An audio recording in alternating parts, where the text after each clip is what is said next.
Hi, everybody. This is Jimmy, and you're reading with Jimmy. Today we're going to tackle Fyodor Dostoevsky's Notes from Underground.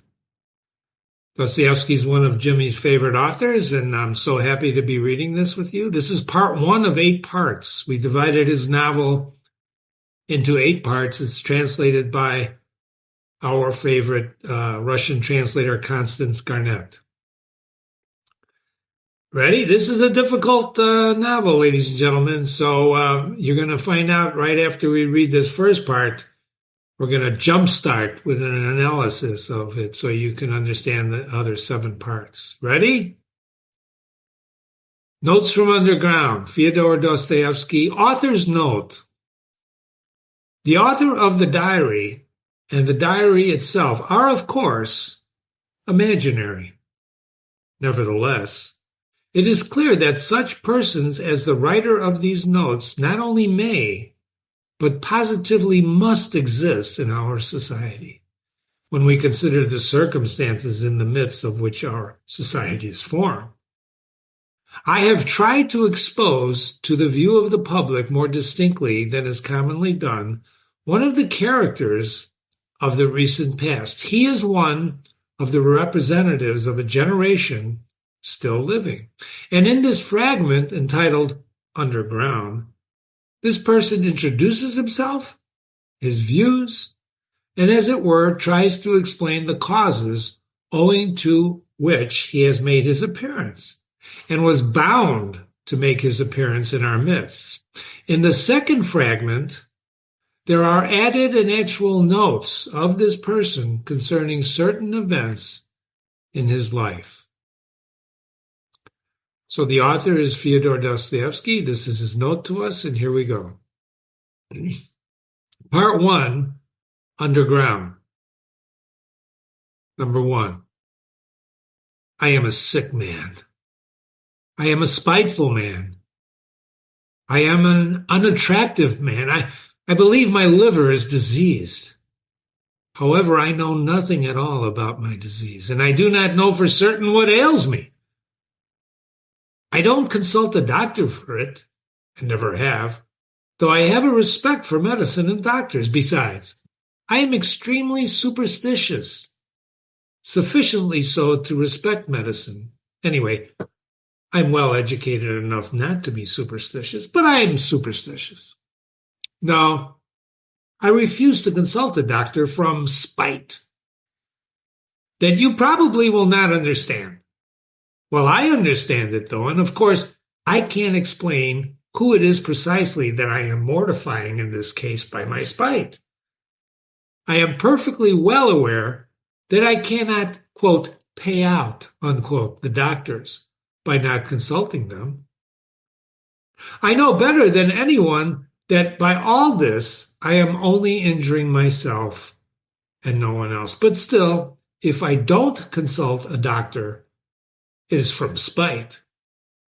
My liver is bad. Well, let it get worse.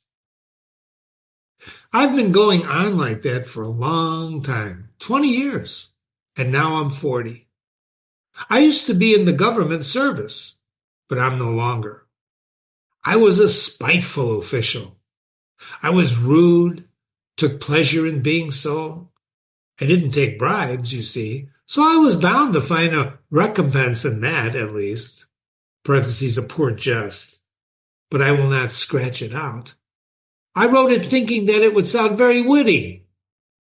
But now that I have seen myself, that I only wanted to show off in a despicable way, well, I will not scratch it out on purpose.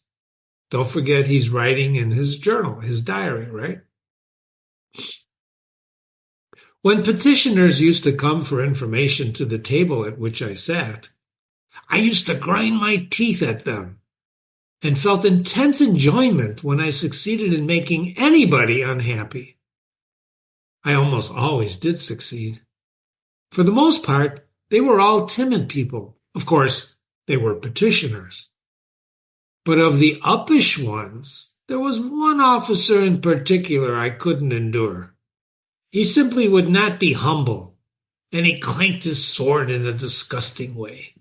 So I carried out a feud with him for 18 months over that sword.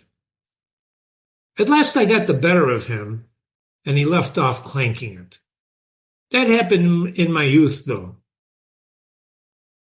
But you know, gentlemen, what was the chief point about my spite?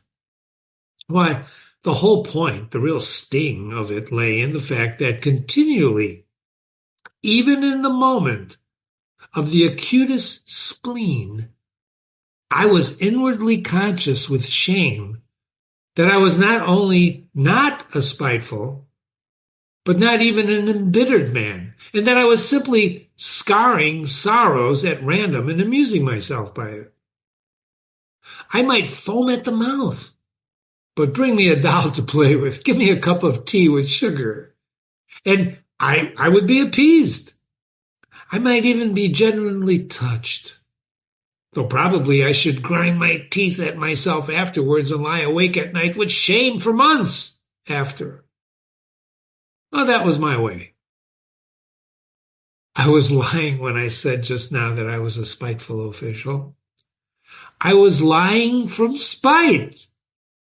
I was simply amusing myself with the petitioners and with the officer, and in reality, I never could become spiteful. I was conscious every moment in myself of many, very many elements absolutely opposite to that. I felt them positively swarming in me, those opposite elements. I knew that they had been swarming in me all my life and craving some outlet from me.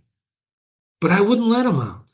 And I would not let them, purposely would not let them come out. They tormented me until I was ashamed. They drove me to convulsions and they sickened me. And at last, how they sickened me.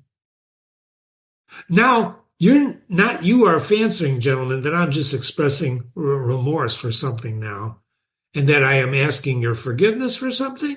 I am sure you are fancying that.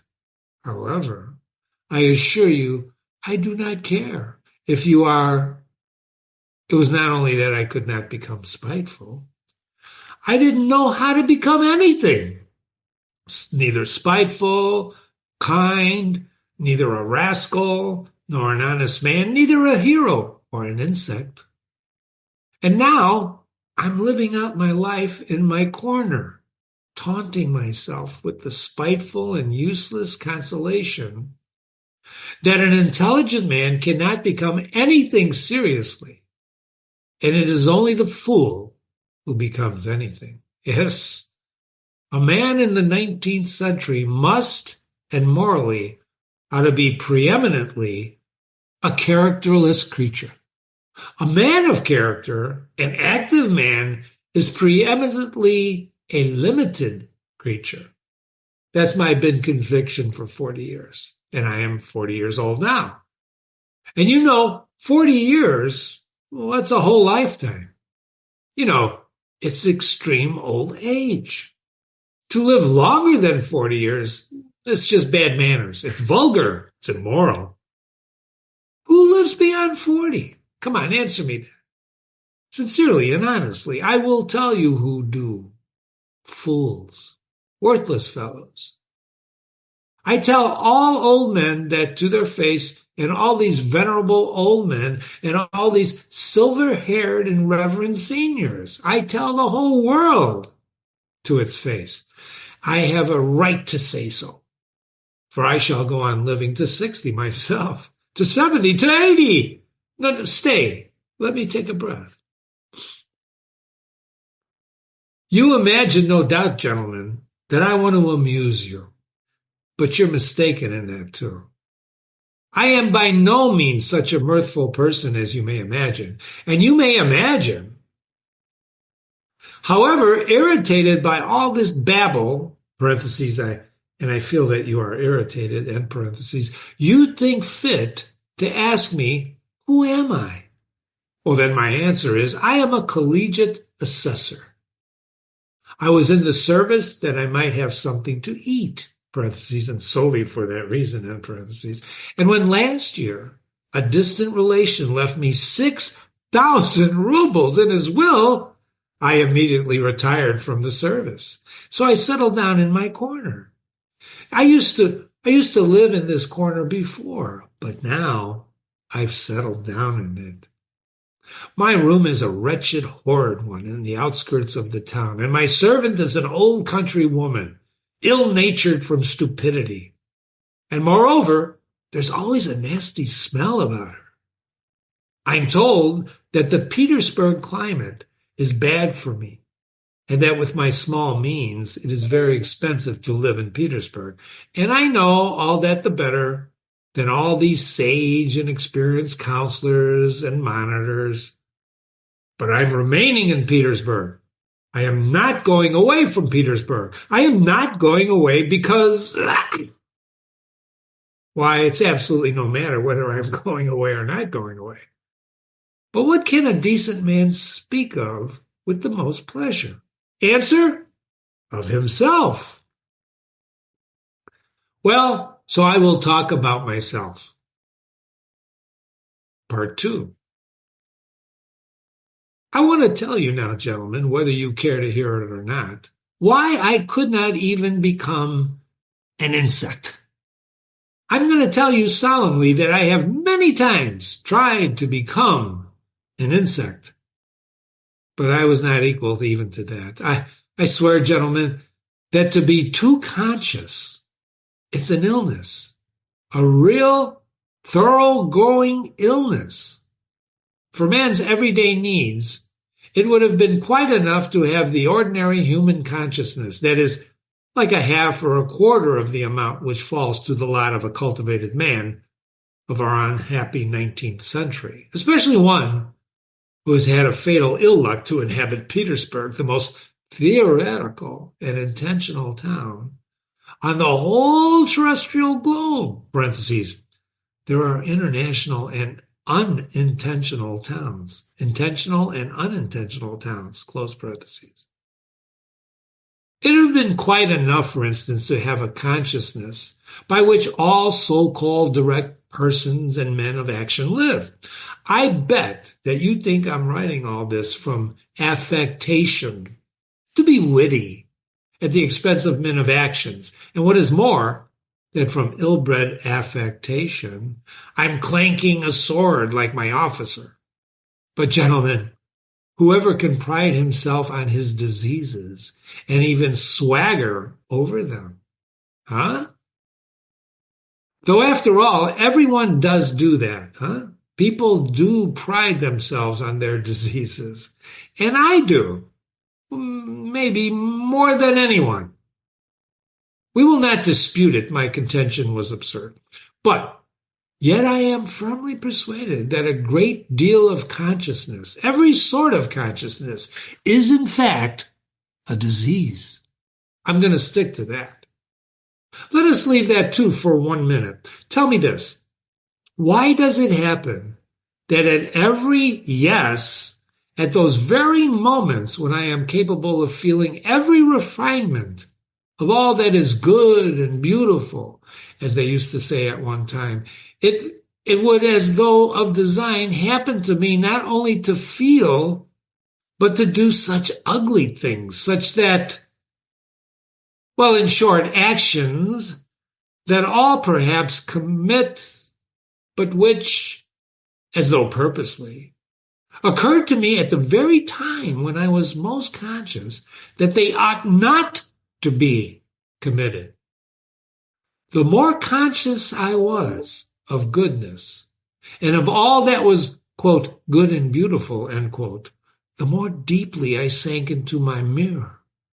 And the more ready I was to sink into it altogether. But the chief point was that all of this, as it were, not accidental in me, but as though it were bound to be so. It was as if my most normal condition, and not in the least disease or depravity, so that at last all desire in me to struggle against this depravity passed. It ended by my almost believing, parentheses, perhaps almost actually believing, end parentheses, that this was perhaps my normal condition. But at first, in the beginning, what agonies I endured in that struggle. I didn't believe it was the same with other people. And all my life, I hid this fact about myself as a secret. I was ashamed, parentheses. Even now, perhaps I'm ashamed, close parentheses. I got to the point of feeling as a sort of secret, abnormal, despicable enjoyment in returning home to my corner on some disgusting Petersburg night, actually conscious that that day I had committed a loathsome action again. And that was done, could never be undone, and secretly, inwardly gnawing at myself for it, tearing, consuming myself, till at last the bitterness turned into a sort of shameful, accursed sweetness. And at last into positive, real enjoyment. Yes, into enjoyment. Into enjoyment. I insist on that. You know, I've spoken of this because I keep wanting to know for a fact whether other people feel such enjoyment. Let me explain.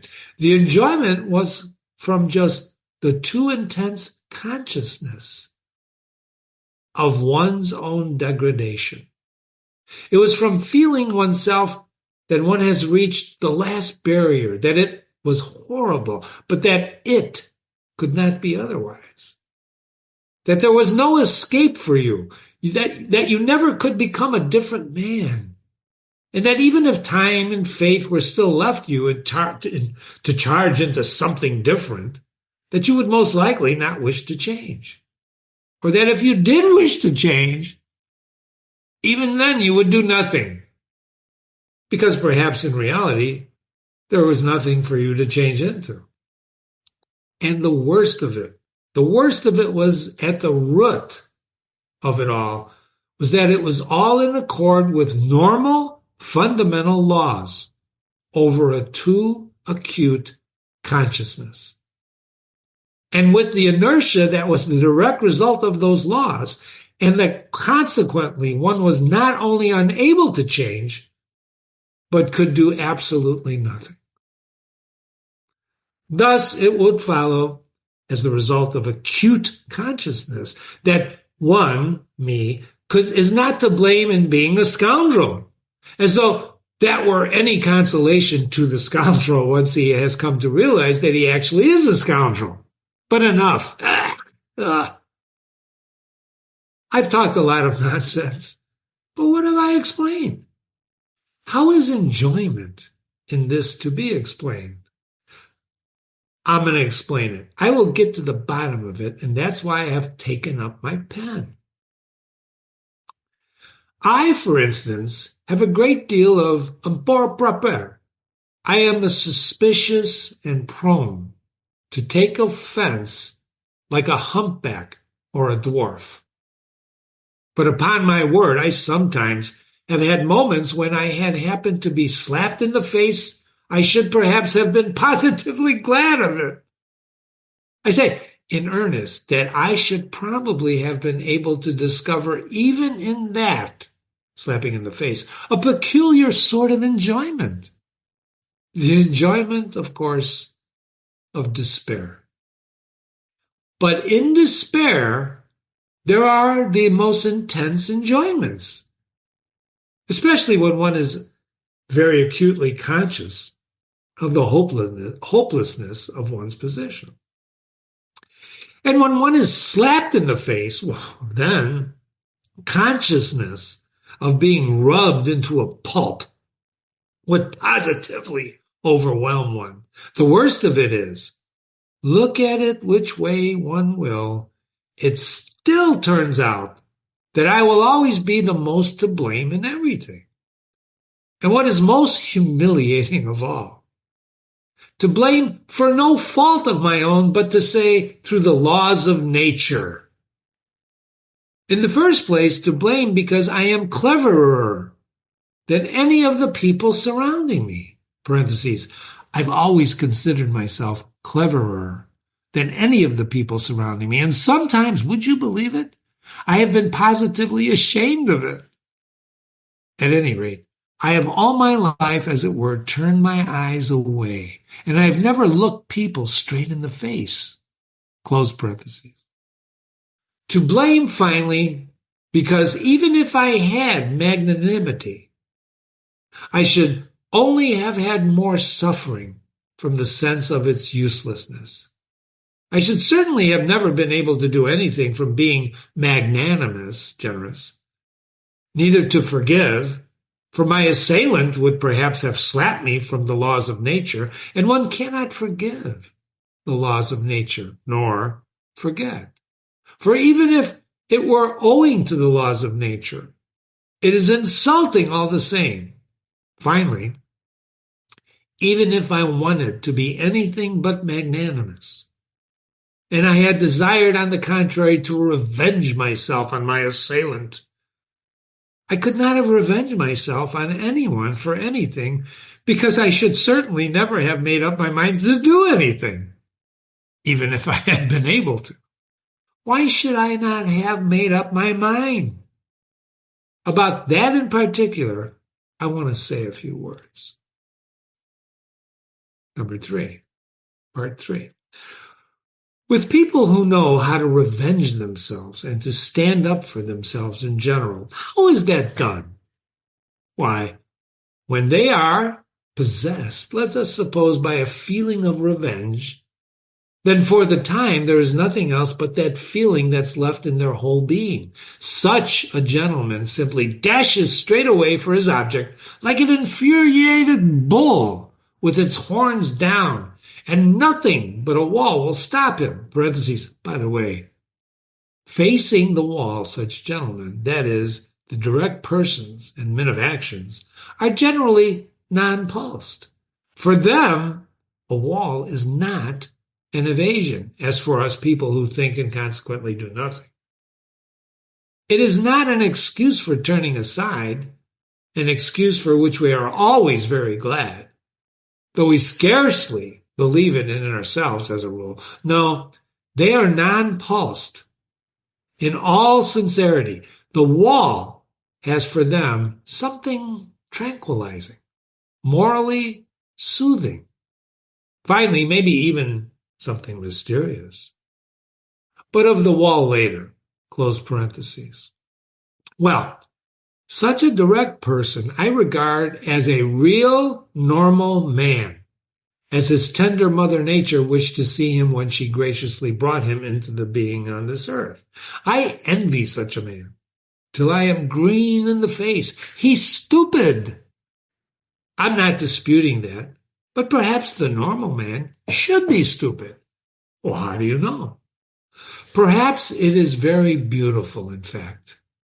And I am the more persuaded of that suspicion, if one can call it so, by the fact that if you take, for instance, the antithesis of a normal man, that is, a man of acute consciousness, who has come, of course, not out of the lap of nature, but out of a retort, parentheses. This is almost mysticism, gentlemen, but I suspect this too. Close parentheses.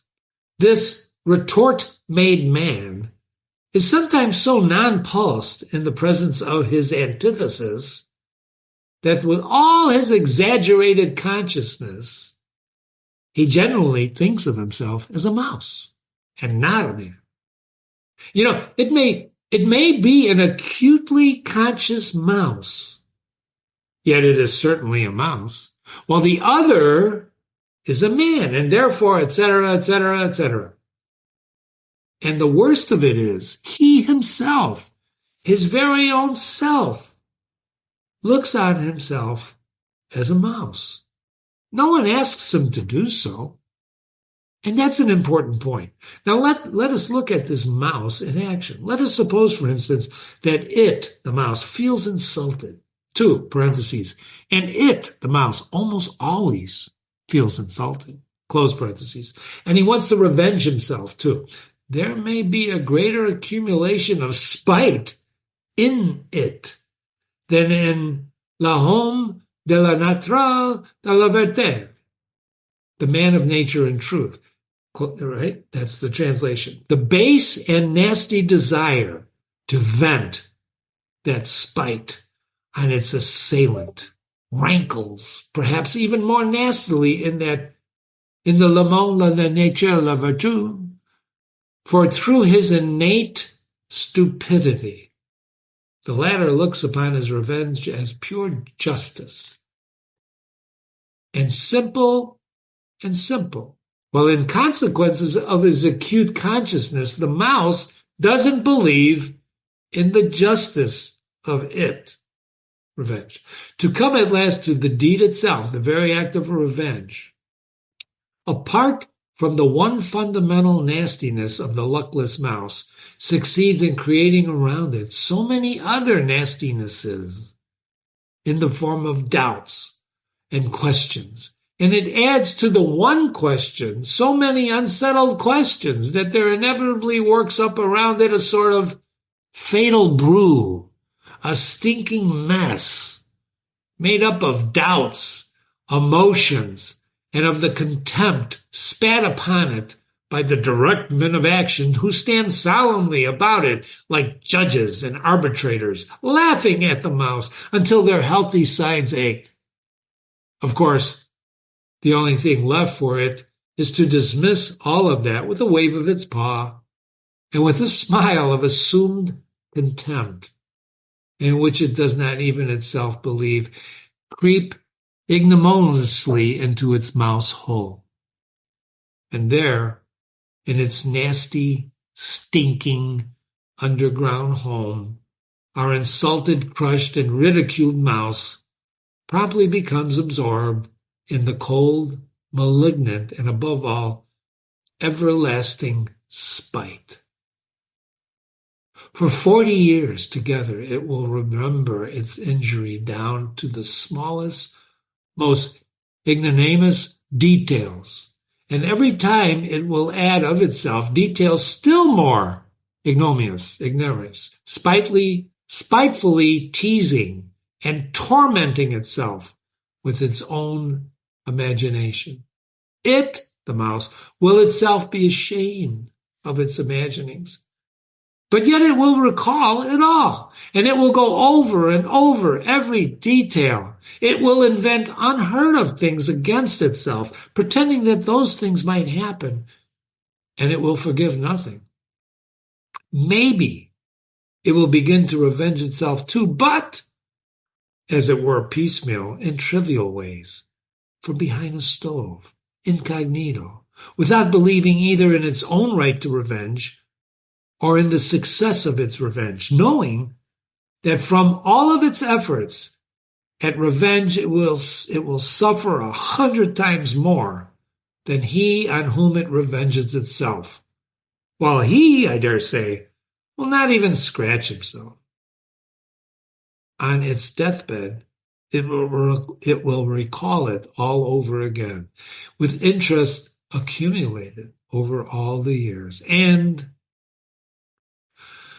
But it is just that cold, abominable half-despair, half-belief in that conscious burying oneself alive for grief in the underworld for 40 years, in that acutely recognized and yet partly doubtful hopelessness of one's position, in that hell of unsatisfied desires turned inward, in that fever of oscillations, of resolutions determined forever and repented of again, a minute later, that the savor of that strange enjoyment, which I've spoken about, lies.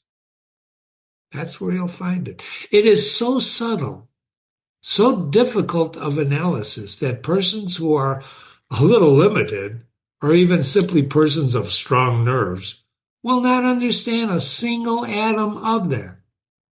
Possibly you will add your own account with a grin, quote, "People will not understand it either who have never received a slap in the face," close quotes. And in that way, you will politely hint to me that I too perhaps have had the experience of a slap in the face in my life. And so I will speak as one who knows. I will bet that you are thinking that. Set your minds at rest, gentlemen. I have not, repeat, not have received a slap in the face, though it's absolutely a matter of indifference to me that you may think about it. Possibly I even regret myself that I have given so few slaps in the face during my life. But enough. Not another word on that subject of such extreme interest to you. I will continue calmly concerning persons with strong nerves who do not understand a certain refinement of this type of enjoyment. Though in certain circumstances these gentlemen bellow their loudest like bulls. And through this, let us suppose, does them the greatest credit yet. As I have said already, confronted with the impossible, they subside at once. You know, the impossible means the stone wall. What stone wall? The laws of nature, the deductions of natural science, of mathematics. And as soon as they prove to you, for instance, that you are descended from a monkey, then it's no use scowling. Just accept the fact. And when they prove to you that in reality one drop of your own fat must be dearer to you than 100,000 of your fellow creatures, and that this conclusion is the final solution of all so-called virtues and duties, of all such prejudice and fancies, then you too must accept it. That there is no help for it, for twice 2 is the law of mathematics. Try refuting that. Quote, upon my word, they will shout at you, it is no use protesting. It is a case of twice 2 makes 4. Nature doesn't ask your permission. She has nothing to do with your wishes. And whether you like her laws or you dislike them, you're bound to accept her as she is, and consequently all her conclusions.